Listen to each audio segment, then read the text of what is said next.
का झटका तुर्की को, मदद के बदले मिला धोखा, तुर्की को नहीं भूल रहा भारत। नमस्कार, स्वागत है आप सभी का दिव्य दिल्ली न्यूज में और मैं हूं आपके साथ मेघा।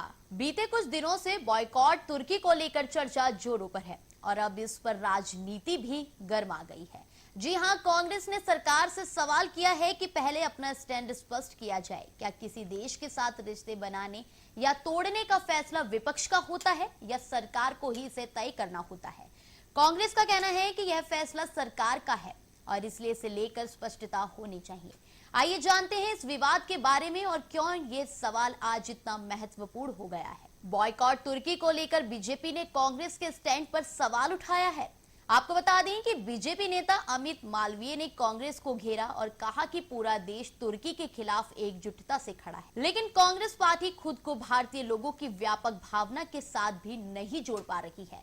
अमित मालवीय ने कांग्रेस की प्रेस कॉन्फ्रेंस का एक वीडियो शेयर किया है जिसमें तुर्की के बॉयकॉट से जुड़ा सवाल पत्रकारों के द्वारा पूछा गया था, लेकिन जयराम रमेश और पवन खेड़ा ने कोई भी जवाब देने से इनकार कर दिया।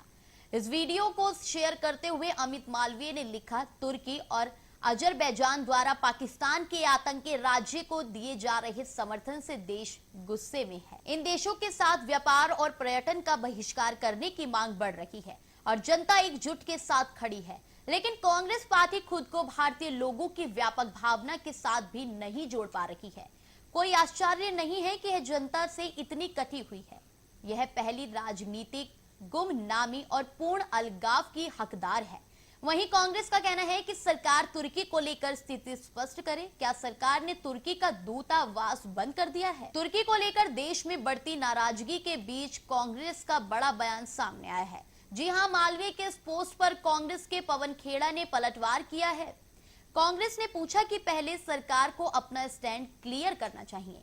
किसी देश के साथ क्या रिश्ते होंगे ये विपक्ष नहीं, सरकार तय करती है। कांग्रेस प्रवक्ता पवन खेड़ा ने सोशल मीडिया प्लेटफॉर्म पर पीएमओ और विदेश मंत्री को टैग करते हुए लिखा कि देश के सामने यह स्पष्ट करे कि क्या सरकार ने तुर्की का राजदूतावास बंद कर दिया है और उस देश से सारे कूटनीतिक और व्यापारिक रिश्ते तोड़ दिए हैं। किस देश के प्रति क्या रिश्ते रखने हैं, यह निर्णय सरकार को लेना होता है, विपक्ष को नहीं। सरकार तुरंत स्थिति स्पष्ट करे। जिस तुर्की की भारत ने मुश्किल वक्त में मदद की, अब उसी तुर्की ने पाकिस्तान का साथ देकर भारत के जज्बातों को ठेस पहुंचाई है। जी हां, भारत के लोग तुर्की को उसकी एहसान फरामोशी की सजा दे रही हैं। बता दें, भयानक भूकंप के बाद जिस तुर्की की भारत ने मदद की, उसने युद्ध में पाकिस्तान का साथ दिया, ड्रोन से लेकर दूसरे हथियार पाकिस्तान को मुहैया कराया। अब उसके खिलाफ भारतीयों ने मोर्चा खोल दिया है।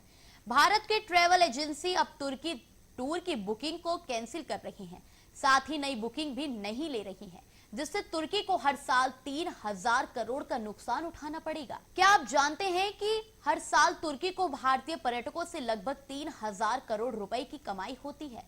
जी हां, तुर्की पर बड़ा इकोनॉमिक स्ट्राइक क्या है, इसकी पूरी जानकारी चलिए जानते हैं। बता दें कि तुर्की को इकोनॉमी में टूरिज्म सेक्टर भी काफी अहम है। हर साल औसतन 3 लाख भारतीय पर्यटक तुर्की जाते हैं, जिससे तुर्की को करीब 3000 करोड़ की कमाई होती है।